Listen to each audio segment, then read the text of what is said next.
A small group of sheep in a small paddock today, so this natural balance can really come in handy. All the handler has to do is walk straight ahead, and so it's going to try and do all of that work to keep that group of sheep directly beside them.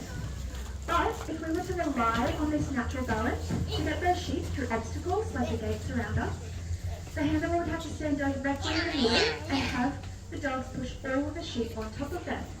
And when we could be working with hundreds of thousands of sheep, that's just not safe. So to help with this, we swap both of them their left from their right. So you can go in a clockwise motion and an anti-clockwise motion.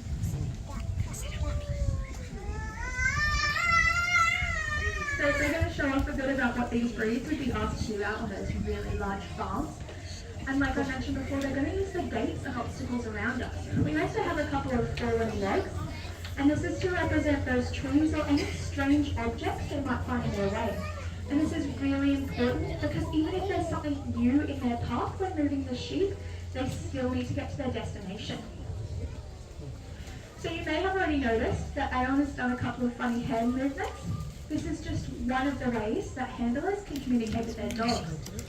So those hand movements, vocal cues, whistles, and even the way that Aeon's body is faced in regards to that group of sheep tells her everything she needs to know about where to go and what to do.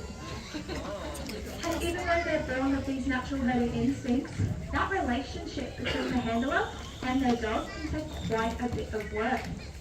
So, at about 8 weeks of age, they start to learn very simple cues like sit, lay down, and most importantly, their recall or come back.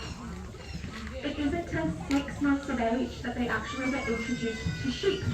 Small groups like we have out here today, and this is when they can really start to hone in on those natural herding instincts and start to learn all of those incredibly important communication cues.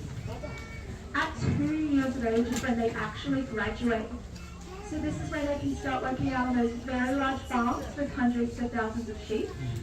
And that's because this is the age when those breeds are fully mature in their body and they have all of those communication cues down pat.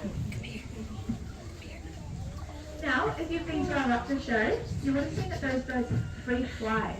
So due to this, the raptors can have little devices that they clip onto their birds. It tracks them, tells them how fast they go and how far they go. Now we borrowed that device and we clipped it onto Flet's collar here, and we found that she can hit 67 kilometers per hour.